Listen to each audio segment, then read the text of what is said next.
Good morning student all of you. मागच्या तासिकेत आपण ज्ञानरचनावाद पाहत होतो. ज्ञानरचनावाद हे पाहत असताना ज्ञानरचनावादामध्ये विद्यार्थ्याची भूमिका किती महत्त्वाची आहे किंवा शिक्षण पद्धतीमध्ये जी शिक्षण पद्धती शिक्षक केंद्रित आहे यापेक्षा विद्यार्थी केंद्रित शिक्षण पद्धती फार महत्त्वाची आहे आणि विद्यार्थ्यांना विचार करायला लावणारी, विद्यार्थ्यांच्या विचाराला चालना देणारी पद्धती म्हणजे ज्ञानरचनावाद. ज्ञानरचनावादामध्ये विद्यार्थी कृतीला प्राधान्य देण्यात आलेलं आहे. विद्यार्थ्यांच्या विचारांना चालना देणारी पद्धती म्हणून ज्ञानरचनावादाने विद्यार्थी केंद्रित शिक्षण पद्धतीला उत्कृष्ट मानलेलं आहे. हे आपल्याला ज्ञानरचनावादाचं प्रास्ताविक पाहताना लक्षात आलेलं आहे. विद्यार्थी कृतीला महत्त्वाचं स्थान यामध्ये देण्यात आलेलं आहे किंवा विद्यार्थी कृतीचा पुरस्कार हा ज्ञानरचनावाद आहे. ज्ञानरचनावादाची वैशिष्ट्ये आज आपल्याला पाहिजेत. यामध्ये पहिलं वैशिष्ट्य आहे विद्यार्थी हा स्वतः ज्ञानाचा रचयिता असतो. म्हणजे विद्यार्थ्यांनी स्वतः ठरवलं पाहिजे. ज्यावेळेस विद्यार्थी एखादी गोष्ट स्वतः निश्चित करतो त्यावेळेस विद्यार्थी तो गोष्ट मिळवतो आणि त्यासाठी प्रयत्न करतो, धडपड करतो आणि जो एखादी गोष्ट प्रयत्न करून मिळवतो त्यामध्ये तो यशस्वी होतो. म्हणून विद्यार्थी हा स्वतः ज्ञानाचा रचयिता असतो. हे एक त्याचं वैशिष्ट्य आहे. दुसरं वैशिष्ट्य आहे ज्ञानरचनावादी अध्ययनामध्ये नवीन ज्ञान निर्मिती करताना पूर्व अनुभवाचा आधार खूप महत्त्वाचा असतो. पूर्व अनुभव यामध्ये महत्त्वाचे मानलेले आहेत. ज्याला पूर्व अनुभव असतो त्या अनुभवाचा आधार घेऊन तो नवीन ज्ञानाची माहिती घेत असतो. नवीन गोष्टीपर्यंत पोहोचण्यासाठी त्याला पूर्वज्ञानाची मदत घ्यावी लागते आणि पूर्वज्ञानाची मदत घेऊन नवीन निर्मितीपर्यंत तो पोहोचत असतो. हे एक त्याचं वैशिष्ट्य. पुढचं वैशिष्ट्य आहे ज्ञानरचनावादात वैयक्तिक ज्ञान निर्मितीवर भर असतो. वैयक्तिक ज्ञान निर्मिती म्हणजे आपण स्वतः काय केलेलं आहे किंवा आपल्या कृतीवर यामध्ये प्राधान्य असतं. वैयक्तिक कृती महत्त्वाची मानली जाते.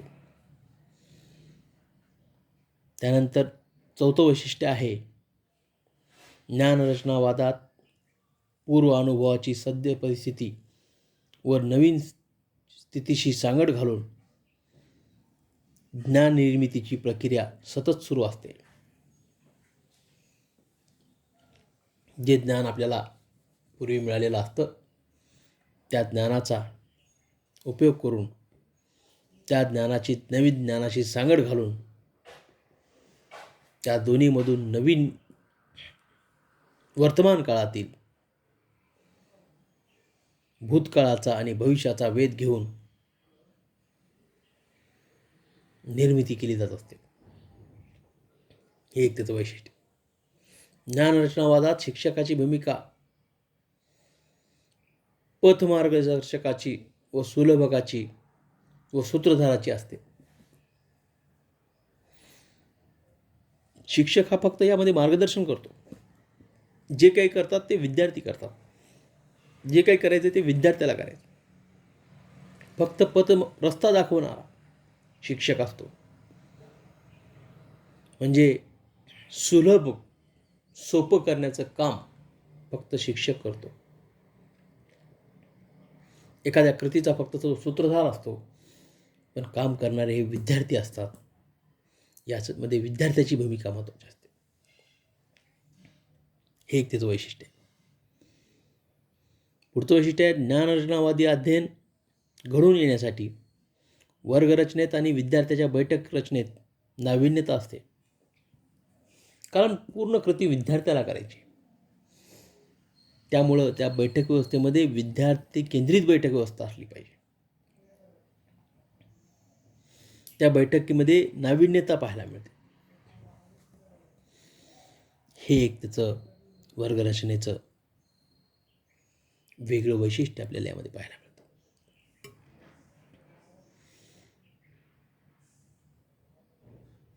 ज्ञानरचनावादी अध्ययन घडून येण्यासाठी वर्गरचनेमध्ये आणि विद्यार्थ्याच्या बैठक रचनेत नाविन्यता असते, हे एक वैशिष्ट्य आहे.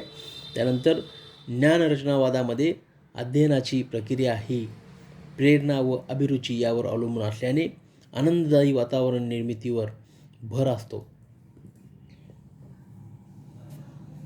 कारण एखाद्या कार्याची आपल्याला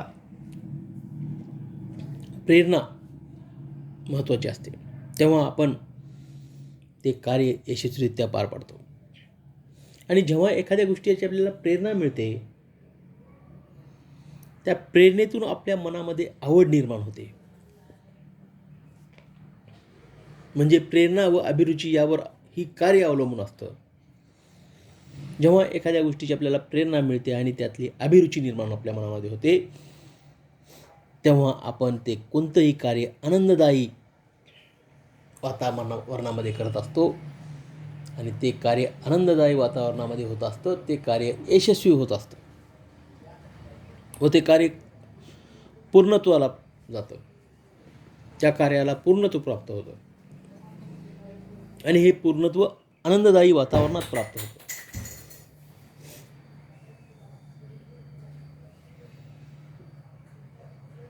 त्यानंतर ज्ञानरचनावादामध्ये शिक्षकांनी पुरवलेल्या योग्य अशा संदर्भ साहित्याचा उपयोग विद्यार्थी शिक्षणाच्या प्रक्रियेत करतात. शिक्षकाची भूमिका यामध्ये काय आहे हे तुम्हाला मी अगोदर सांगितलेलं आहे. केवळ मार्ग दाखवणारा शिक्षक असतो. पथप्रदर्शकाची भूमिका त्याची असते, सुलभकाची भूमिका असते, सूत्रधाराची भूमिका फक्त शिक्षकाची असते. पण जे काही ॲक्टिव्ह रोल करायचा असतो तो विद्यार्थ्याला करायचा असतो. शिक्षकांनी पुरवलेल्या साहित्याचा उपयोग करून विद्यार्थी यामध्ये शिक्षणाचं कार्य करतात. पुढचं वैशिष्ट्य आहे ज्ञानरचनावादी अध्ययन अध्यापन प्रक्रियेत विविधता असते. यात विद्यार्थ्यांचे प्रयोग, संबोध निर्मिती, समस्या निराकरण, अन्वेषण, सृजनशील विचार, तार्किक क्षमता, चर्चा, बुद्धिमंथन इत्यादीचा उपयोग ज्ञान निर्मितीमध्ये करतात.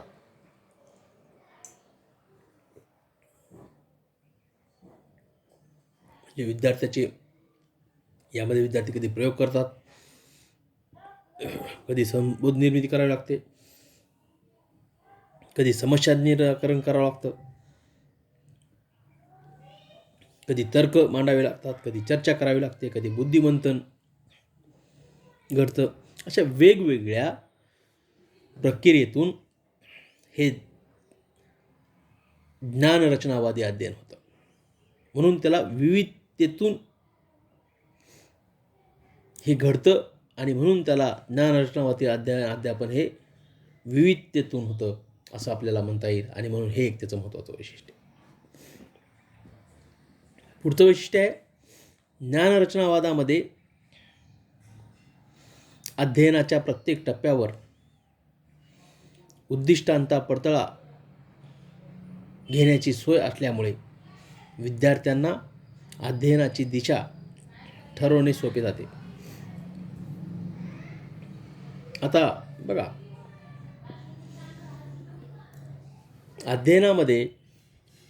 अध्ययनाच्या प्रत्येक टप्प्यावर उद्दिष्टांचा पडताळा घेण्याची यामध्ये सोय असल्यामुळं विद्यार्थ्यांना ती दिशा दाखवण्यामध्ये सोपं जातं.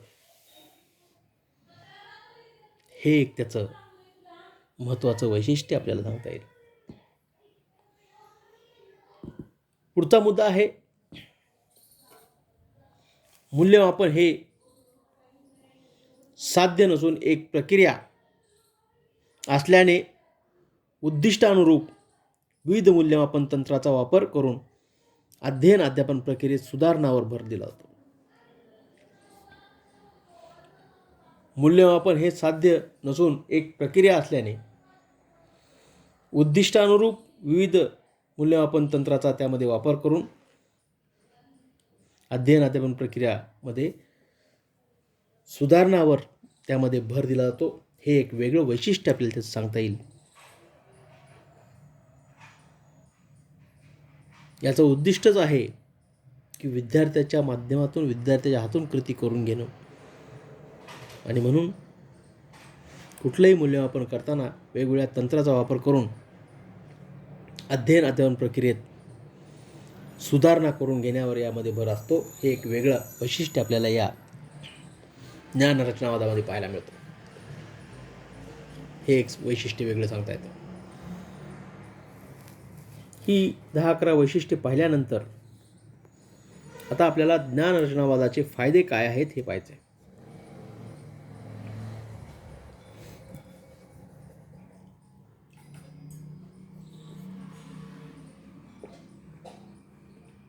यामध्ये ज्ञानरचनावादात विद्यार्थ्याने स्वतः ज्ञान निर्मिती करावी यावर भर दिलेला असल्याने स्वयं अध्ययनाची संधी त्यामध्ये मिळते व स्वतः मिळवलेले ज्ञान चिरकाळ राहते, म्हणजे दीर्घकाळ राहते.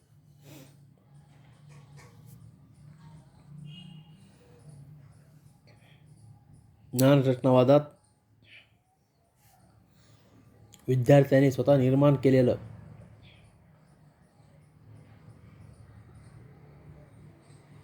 जे कार्य स्वतःहून केलेलं म्हणजे स्वयं अध्ययनाची संधी त्यामध्ये असल्यामुळे विद्यार्थी त्यामध्ये स्वतःहून कार्य करतात आणि स्वतःहून कार्य केल्यामुळं स्वतःहून मिळवलेलं ज्ञान हे त्यांच्या दीर्घकाळ, चिरकाळ म्हणजे अनंत काळ, दीर्घकाळ स्मरणामध्ये राहतं, लक्षात राहतं. हे एक त्याचं महत्त्वाचं आपल्याला फायदा सांगता येतो असं आपल्याला यामध्ये सांगतात. दुसरा फायदा सांगता येतो ज्ञान निर्मितीसाठी सुयोग्य वातावरण निर्माण केल्याने विद्यार्थ्यांना विचार करण्यास चालना मिळते. त्यातून त्यांना प्रश्न विचारून आणि चिंतन करून अध्ययनाची सवय लागते. ते स्वावलंबी बनतात आणि स्वतंत्र विचार करण्याची वृत्ती निर्माण होते व वेगवेगळ्या परिस्थितीतही स्वयं अध्ययन करण्याची दृष्टी त्यांना प्राप्त होते. बघा, ज्यावेळेस विद्यार्थी सेल्फ स्टडी करतो, स्वतःहून ज्यावेळेस विद्यार्थी अभ्यास करतो, त्याला समस्या उद्भवतात, तेव्हा त्याला खऱ्या अर्थानं त्या प्रश्नांची ओळख व्हायला लागते आणि मग तो त्या समस्या सोडवण्यासाठी चिंतन करतो, मनन करतो, त्या समस्येवर स्वतंत्रपणे विचार करतो. यातूनच त्याच्यामध्ये असलेली त्याची चिकित्सा लक्षात येते. तर्कशक्तीचा विकास होतो आणि तो अध्ययनास प्रवृत्त होतो. अध्ययन वृत्ती विकसित होते आणि या सर्व परिस्थितीमधून तो स्वयं अध्ययन करण्याची दृष्टी त्याला प्राप्त होते. हे एक त्याचा महत्त्वाचा फायदा. तिसरा फायदा सांगितलेला आहे अध्ययन हे आंतरक्रियात्मक असल्यामुळे भाषेचा वापर अन्यसाधारण महत्त्व त्यामध्ये असतं. भाषेच्या वापरास अन्यसाधारण त्यामध्ये महत्त्व आहे, कारण हे आंतरक्रियात्मक आहे. अध्ययन काय आहे? आंतरक्रियात्मक आहे आणि हे आंतरक्रियात्मक असल्यामुळे भाषेच्या वापरास यामध्ये खूप महत्त्व आहे. जी भाषा आपल्याला समजते त्या भाषेतून जर आपल्याला साहित्य मिळालं तर आपण तो घटक समजून घेऊ शकतो. जी भाषा आपल्याला परिचितच नाही अशा भाषेतील जर साहित्य असेल तर अध्ययन करत्याला त्या साहित्याचा काही उपयोग होत नाही. म्हणून भाषा साहित्याचं यामध्ये फार महत्त्व आहे. भाषेच्या वापरास यामध्ये खूप महत्त्व आहे. हे एक त्याचा फायदा होतो. नवीन ज्ञानाची निर्मिती करण्यासाठी माहिती संप्रेषण तंत्रज्ञान साधनांचा वापर करण्याची मुभा त्यामध्ये असते. ते स्वातंत्र्य त्याच्यामध्ये दिलेलं जातं. नवीन ज्ञान निर्माण करण्यासाठी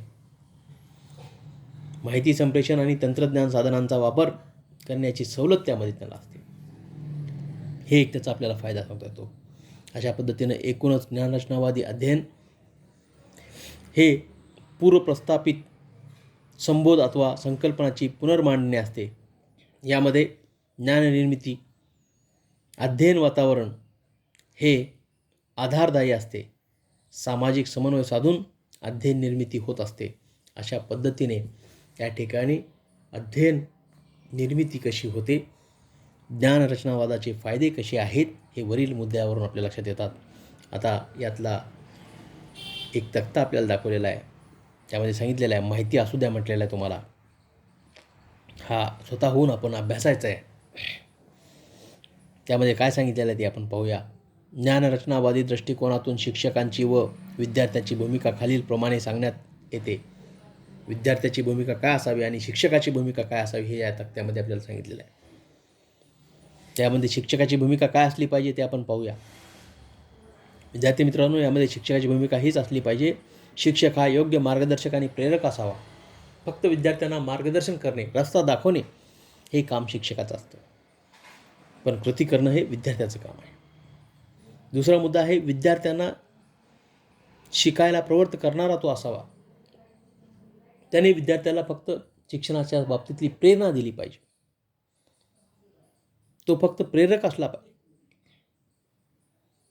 त्याने विद्यार्थ्याला फक्त शिक्षणासाठी प्रवृत्त केलं पाहिजे. ही भूमिका शिक्षकाची यामध्ये असणं गरजेचं आहे. तिसरा शिक्षकाच्या भूमिकेचा मुद्दा दिलेला आहे, विद्यार्थ्यांच्या संकल्पनांचा स्वीकार करण्याची तयारी शिक्षकांमध्ये असावी.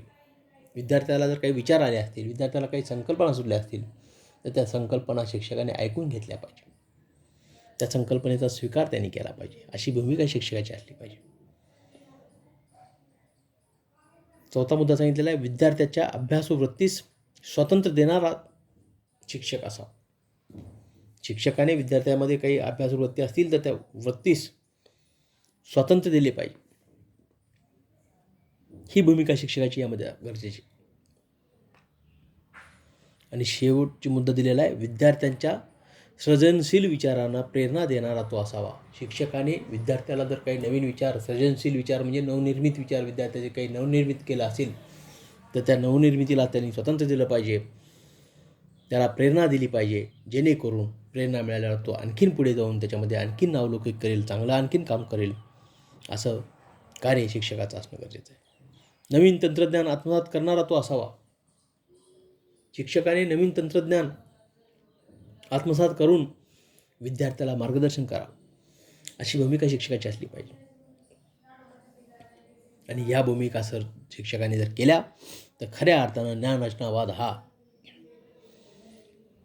विद्यार्थ्यासाठी एक प्रेरक आणि प्रेरणादायी ठरेल. ज्ञानरचनावादामध्ये शिक्षकाची भूमिका फक्त प्रेरणा देणारा असला पाहिजे, प्रेरकाची असली पाहिजे, हे यावरून लक्षात येतं. यामध्ये विद्यार्थ्याची भूमिका काय असली पाहिजे हे आपण पाहूया. त्यामध्ये पहिला मुद्दा दिला आहे, सतत प्रश्न विचारणारा, चर्चा करणारा विद्यार्थी असावा. म्हणजे सतत ध्यास असणारा, अभ्यासाचा ध्यास असणारा व्यक्ती सतत प्रश्न विचारतो, चर्चा करतो. आणि अशी भूमिका जर विद्यार्थ्याची असेल तर खऱ्या अर्थानं ज्ञानरचनावाद हा त्यामध्ये सामावलेला आपल्याला पाहायला मिळतो. समस्या समजून विधान करणारा तो असावा. एखादी समस्या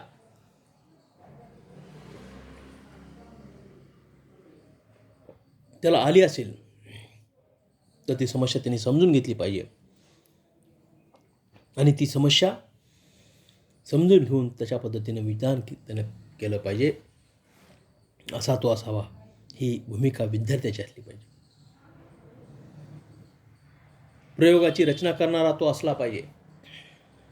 वेगवेगळे प्रयोग राबवणारा असला पाहिजे, प्रयोगाची रचना करणारा विद्यार्थी असला पाहिजे. हे ज्ञानरचनावादामध्ये अपेक्षित आहे. स्वतःचे मत स्पष्टपणे व्यक्त करणारा तो असला पाहिजे. ही भूमिका देखील त्याची फार महत्त्वाची आहे. स्वतःचे विचार, स्वतःचं मत त्याला प्रकट करता आलं पाहिजे, तो मांडणारा असला पाहिजे. ज्ञानाचा पडताळा घेऊन विश्वास ठेवणारा तो असला पाहिजे. ज्ञानाचा पडताळा म्हणजे ज्ञानाचा शोध, ज्ञानाचा अभ्यास करणारा तो असला पाहिजे. आणि नवीन विचार स्वीकृत करण्याची वृत्ती त्याच्यामध्ये असली पाहिजे. नवीन विचाराचा त्यांनी स्वीकार केला पाहिजे. जो नवीन विचाराचा स्वीकार करतो तो भविष्याचा वेध घेतो आणि भविष्यातील समस्याचं निराकरण त्यामधून करतो. म्हणून नवीन विचाराचा स्वीकार करण्याची वृत्ती त्याची असली पाहिजे, अशी भूमिका विद्यार्थ्याची असणं गरजेचं आहे. अशा पद्धतीनं ज्ञानरचनावाद म्हणजे काय अगदी तुम्हाला आता स्पष्ट झाला असेल. या प्रकरणातील पुढचा पॉईंट आपण उद्याच्या तासिकेत घेऊया. आज इथं आपण थांबू.